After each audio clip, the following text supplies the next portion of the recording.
Welcome back to Mama Mystery.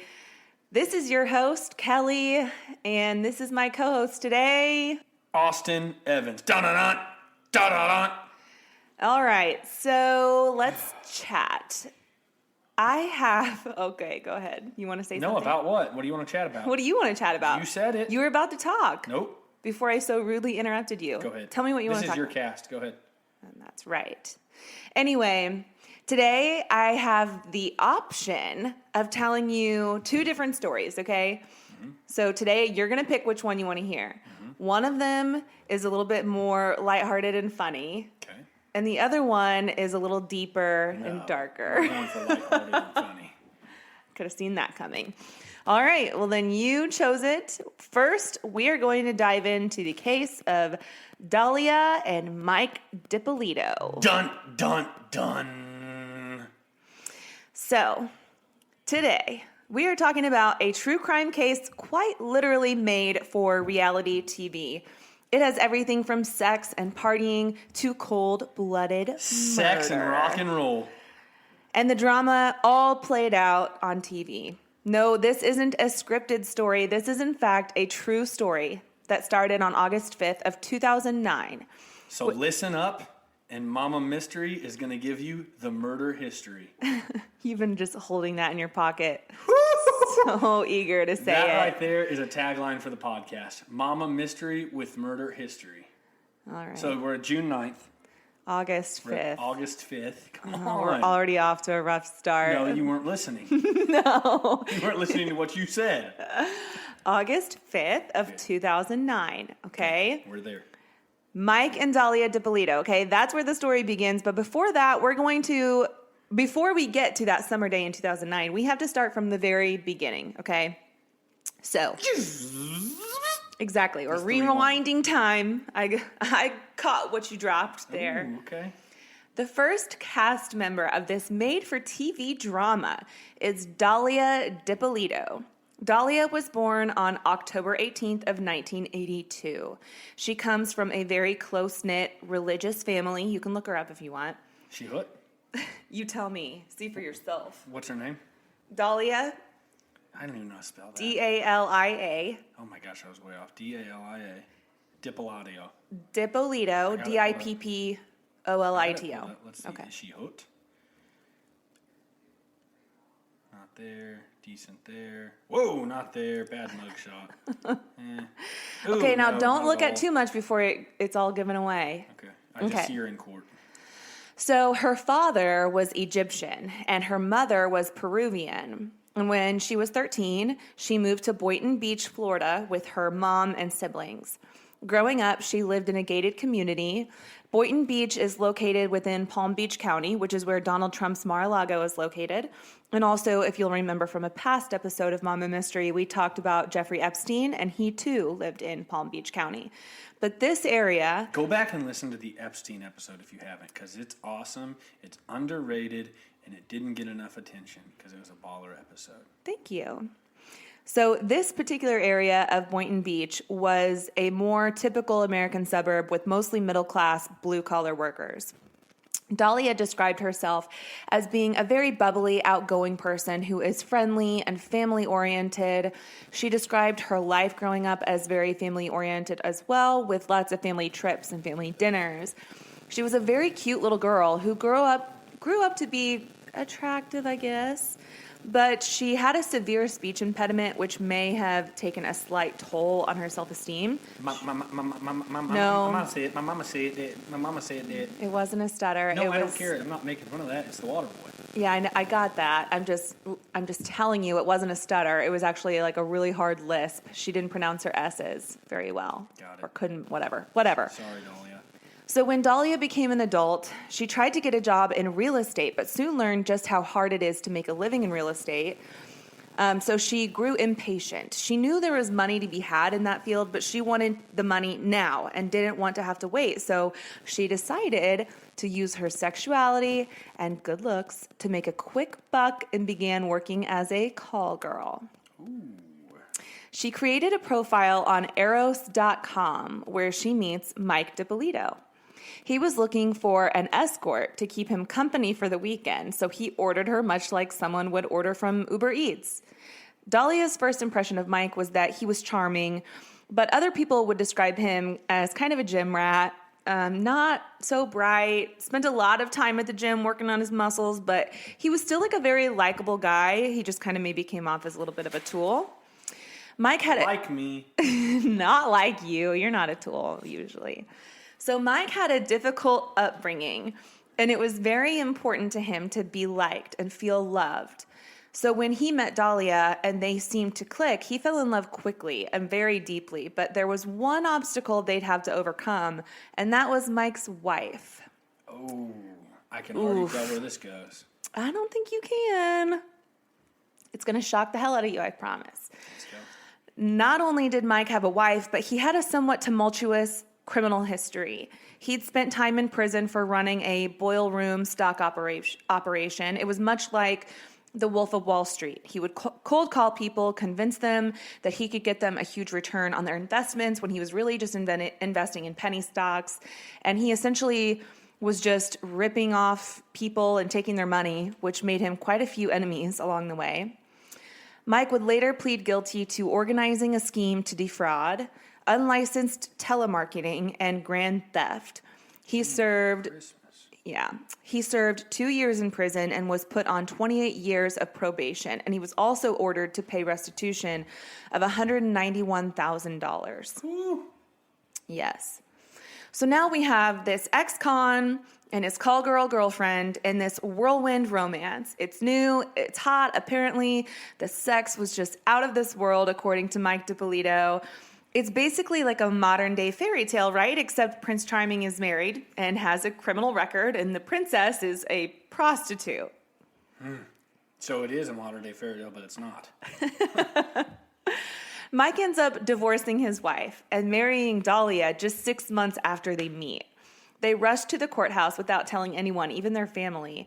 Dalia didn't even tell her mom about it until after the wedding took place. Her mom was so disappointed, but the couple was happy as ever. That is until just 6 months after they're married and only 1 year after they met, Mike was found dead in their family, or in their Florida home. What? Whoopsies.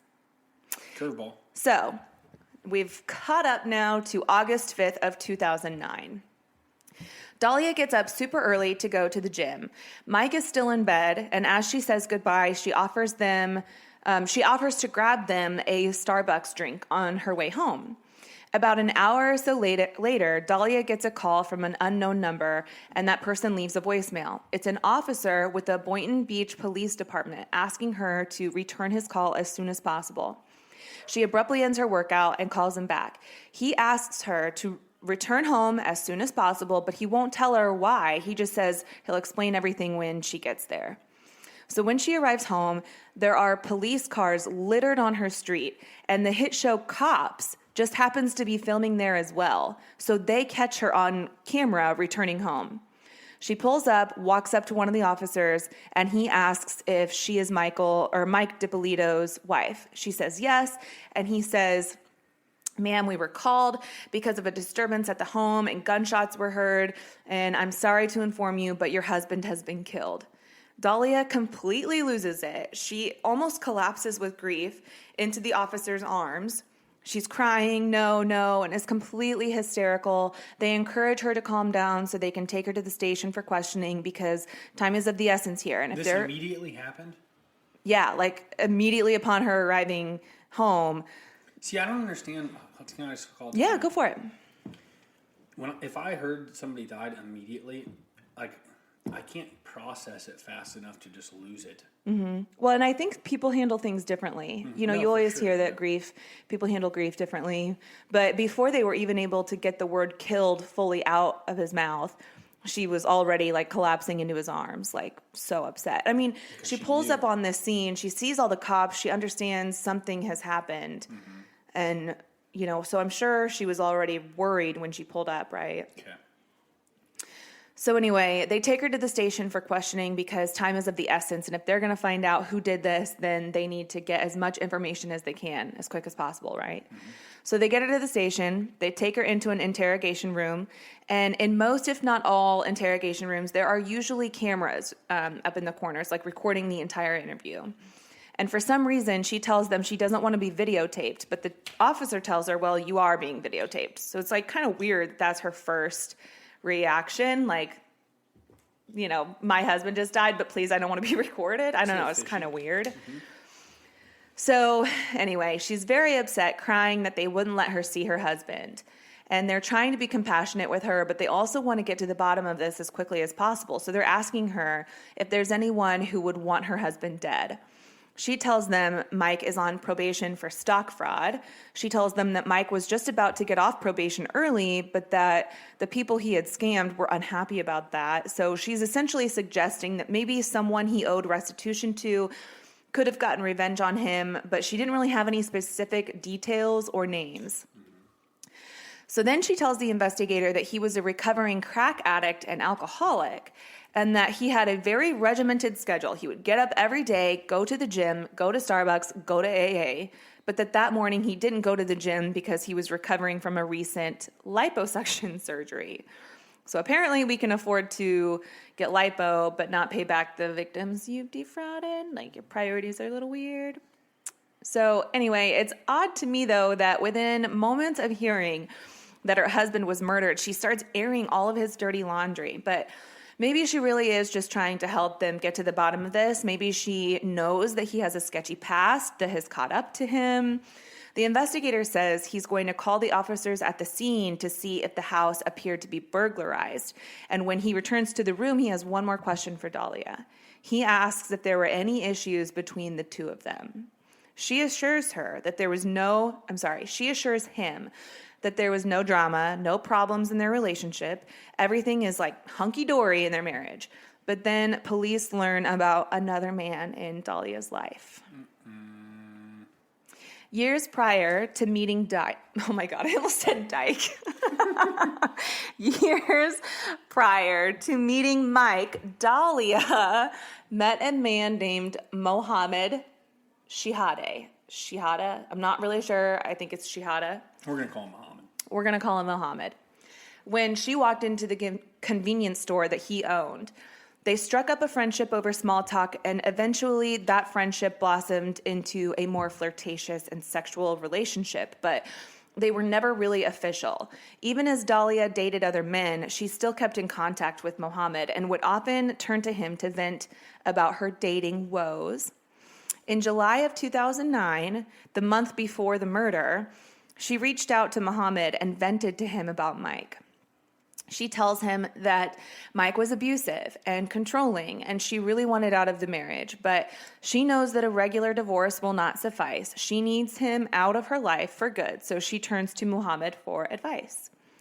So it's July 31st, 2009, just 5 days before Mike Dippolito's murder. Dalia meets Muhammad at a local gas station and vents to him that she really just needs Mike killed. This makes Muhammad really nervous because he's afraid that if Mike does end up getting killed, he might be tied to the murder. So he calls the police and tells them that Dalia was planning to murder her husband. But get this, he calls the police 5 days before Mike's murder. The day he calls, they ask him to come into the station. They tape record the entire conversation. Muhammad tells them that he met with Dalia and that she told him that she needed her husband killed and that she can't stand him. He also tells them that at one point Dalia tried to poison Mike by putting antifreeze in his Starbucks iced tea. What? But he can't even tell them where she lives or what her last name is. So like they're supposed to be these longtime friends, but he doesn't even know her last name. It's kind of weird. The cops find this story to be odd, but don't want to take any chances. So they ask Muhammad to do them a huge favor. If he's telling the truth, they want him to go meet with her again and see if he can get her to admit it while he's wearing a wire. So the very next day, he calls Dalia and asks to meet up with her again. They rig up his car with some hidden cameras and tape a wire to Muhammad's body. Police are waiting nearby to photograph Dalia walking up to his car and getting inside. And once she gets in, she wastes no time at all. She surpasses all the small talk and dives right into the plan to murder her husband. Mohammed tells her that he has a friend who is a hitman who does a good, clean job. She hands over 2 pictures of Mike and $1,200 to buy a gun. The next step then is to get Dalia face-to-face with the assassin himself. So they set up a meeting the following day in his car, but she's completely unaware that she's actually meeting with an undercover officer, and she's being recorded and filmed in that car as well. This undercover officer is trying to reel her in. So he compliments her and she bats her fake little lashes and she's like, oh, thanks. But anyway, how soon can we get everything going? Like, I need it done like this week. He starts telling her how he's going to do it. And he tells her, once we leave this meeting today, you have no way to reach me. So there will be no turning back. You will not be able to change your mind after this meeting. So are you positive you want to do this? And she says, I'm positive. I am like 5,000% sure. They end the meeting with him saying, okay, Wednesday, go to the gym. And when you get back, there's going to be a dead body in the house. And she says, okay, and goes on her merry way. And it's all recorded. Okay, I'm so curious because, like, how did this get to, if they all, go ahead. Go ahead. Go ahead. Go ahead. What's it off, Home Alone? So loud. I know. So now we're back to the big day. The show cops had been interested in filming in Boynton Beach for quite some time, but little did they know that day their show would be unlike any other. They're there to film this entire showdown. The cops are in a conference room going over the details of the operation. Once Dalia leaves for the gym, they set up a fake crime scene outside the home, and it's so funny because the sergeant is outside and he's like, yep, this looks good. Yep, this looks good. So then Dalia pulls up in her SUV. You look so confused. I am so confused. So then Dalia pulls up in her SUV, walks up to the sergeant and receives the news that her husband has been killed. She's hysterical, wailing. And the dichotomy of her behavior in this moment against her behavior in the hitman's car is enough to win this girl an Oscar. Once they get to the station and start interviewing her, everyone is still in character, including Dalia. At this point, it's actually hilarious because this is like a science experiment. It's actually hilarious because everyone there knows what's really going on except for Dalia. Oh my God. They even bring in the hitman, the undercover officer, in handcuffs and ask her if she knew him. She says no, but they're hoping that by bringing him in, it'll make her crack. And she insists that she's never seen him. And meanwhile, this undercover officer is like, holy cow, like you just sat in my car. This is seriously a psychology experiment. Like, so they usher the undercover officer / hitman out of the room. And as soon as that door closes, the officer turns off his fatherly-like demeanor and tells her straight up, you're going to jail today, Dalia. You're under arrest for solicitation of murder. That man is an undercover police officer. We filmed everything you said, recorded everything you did, and you're going to jail. She continues to try to deny knowing or doing anything, even though he tells her, we have photographs, we have video, we have audio recordings, and she's still just trying to deny it. But then the best part... The husband walks in. The husband is way. outside the door. The grand finale, if you will, is that they tell her Mike is actually alive. And she's like, thank God. And the police officer is like, oh yeah, thank God. I'm picturing him just smiling and waving through the glass. Yes, right outside the door of the interrogation room. Mike is standing there with a smile on his face. And she's begging him to come here. And he's just standing there and says, no. Because she wanted him killed. Yes. She's immediately taken to a holding cell right in front of her living, breathing husband. Man, curveball. Curveball. Curveball City. So things all start coming together in Mike's eyes. Dalia offered to help him pay down his $191,000 restitution debt. She offered to take $100,000 of his money and $91,000 of her own money to take to his lawyers. He gives her that money, and she's supposed to wire the money to the lawyers, but she never does. Then he recalls how after he got out of prison, he never had any issues or run-ins with the police. But after Dalia got involved in his life, it seemed like he was always running into trouble. On 2 separate occasions, drugs were planted in his vehicles by someone trying to frame him. One weekend, Mike took Dalia to the Ritz-Carlton for a little weekend getaway, and upon arriving, he was approached by police who say that they got an anonymous tip from someone saying that he was dealing drugs out of his Tahoe. So they asked to search it, and he allows them, but they didn't find anything. And then the next day, when he was putting gas in the Tahoe, he noticed a bag full of pills that the cops didn't find, and he realizes, holy shit, someone's trying to get me into trouble. So authorities say that Dalia, knowing she can't pay back the money she stole from him, was trying to get him locked up so that she could be left with his money, cars, and house. Then the cops asked him if there had ever been any kind of incident with iced tea, because remember Mohammed said that Dalia, said to him that she tried to spike it with antifreeze. Yeah.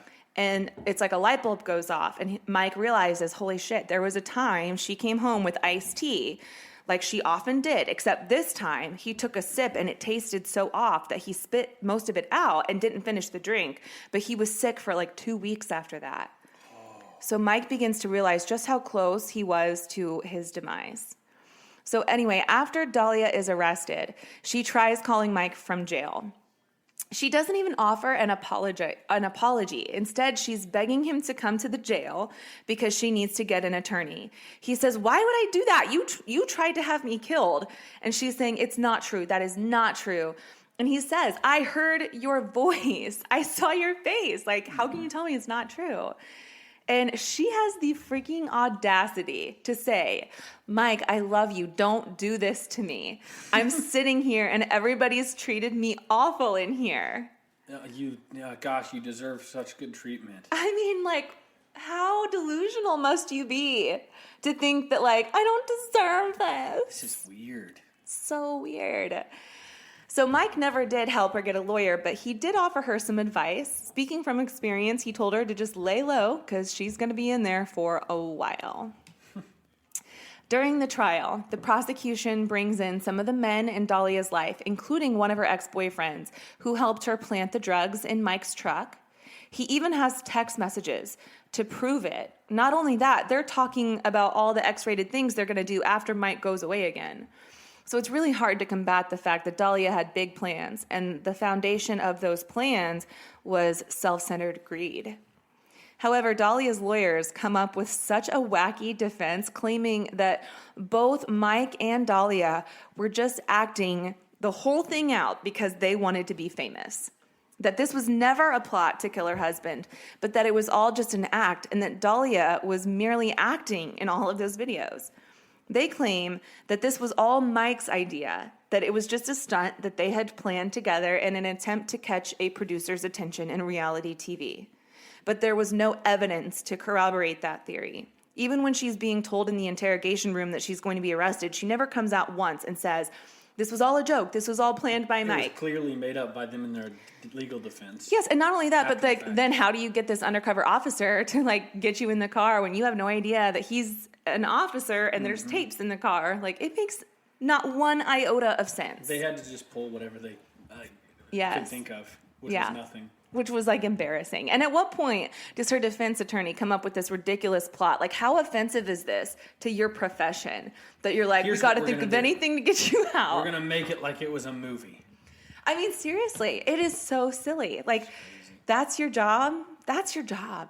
You went to school, you paid all that money to become a lawyer, and this is the kind of stuff you're coming up with. It's just yeah, that's wild. Big yikes. So the prosecution didn't seem to worry because this was such an outlandish and bizarre defense. They believed that they had this trial in the bag. So when the time came to read the jury's verdict, they found her guilty of solicitation of first-degree murder, and she was sentenced to 20 years in prison. In response to the verdict and the sentence, Mike said he was 5,000% happy with it. But this wouldn't be the end. Dalia was granted an appeal based on a problem during jury selection. So she walked free and was granted a new trial. So she hires a new high-profile team to represent her in an attempt to dismiss the case altogether. But they're sticking to the same defense that they planned this together to submit to YouTube in hopes that it would garner reality TV oh my gosh, reality TV buzz. They claim that Mike, Mohammed, and Dalia all worked together on this. They failed to get the case dismissed, so they are going to be going to trial for the second time.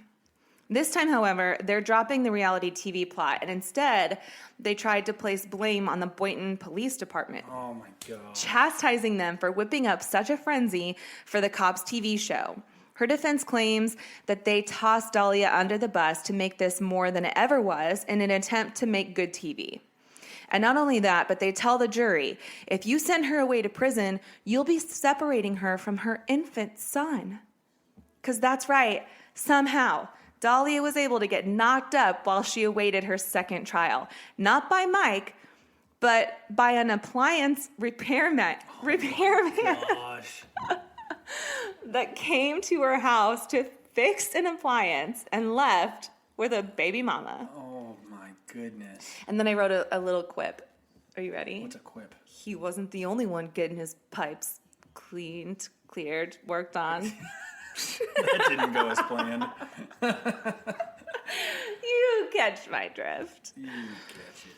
So at the end of the second trial, the jury is freaking hung. 3 for not guilty, 3 for guilty. They cannot reach a unanimous decision. I don't know. See, well, this is actually, stupid.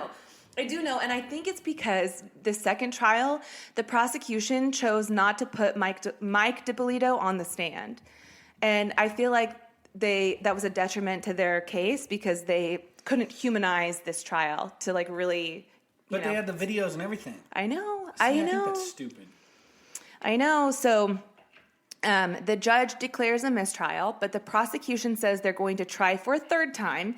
And this time they are going to put Mike back on the stand, which was a choice they didn't make the second time around. But now they realize that in order to, relate to this jury, they need to like humanize this trial. And it worked. The third time around, the jury took only 90 minutes to find Dalia guilty of solicitation to first-degree murder, and she was sentenced to 16 years behind bars. She will be eligible for release in 2032, and her mom and sister are now taking care of her son. She took her case all the way to the U.S. Supreme Court, which is like the end of the road, and they denied to hear her case. So it is a done deal. She is staying put. Mike Dippolito was able to completely pay off his restitution and also got engaged to a new woman and is now finally living happily ever after. Man, that is wild. Pretty crazy. Pretty crazy.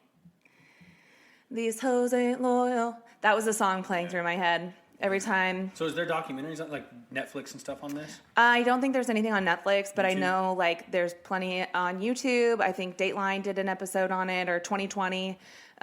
Is the Cops episode out? Yeah. There's an have you episode on watched it? cops. No, I haven't watched the episode, but that's what garnered so much attention, was because right after this happened, like before she was even in the interrogation room that day, the videos were already on media. And so like media outlets were swarming to get a piece of this story.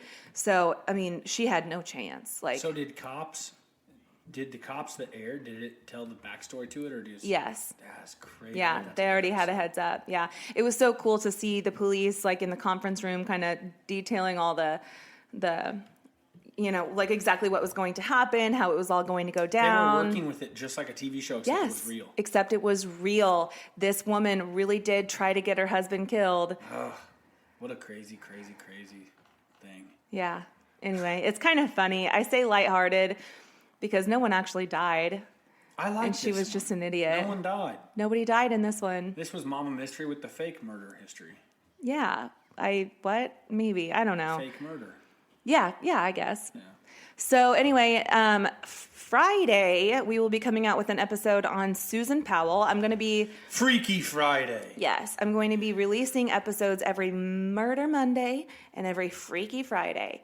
And So maybe a Twisted Tuesday, and depending on how the podcasts fall in our schedule, a Wild Wednesday. a wild and Or wacky, you know wonderful what? Wednesday. Maybe it'll be a Thriller A Thursday. Thriller Thursday. You're so quick. Yeah, I know. I came up with that fast. How about Saturday? Saturday? Sadistic Saturday. Sadistic Saturday. And Sunday, the Sabbatha. No, that's got to be a day of rest. We can't be doing it on Sundays, even That's though we're right. recording this on a That's why I said Sunday. that. Right. Anyway, we're done here. We'll see you on Friday. Share, Like, review, comment, IG story, blah, blah, blah, blah. tag.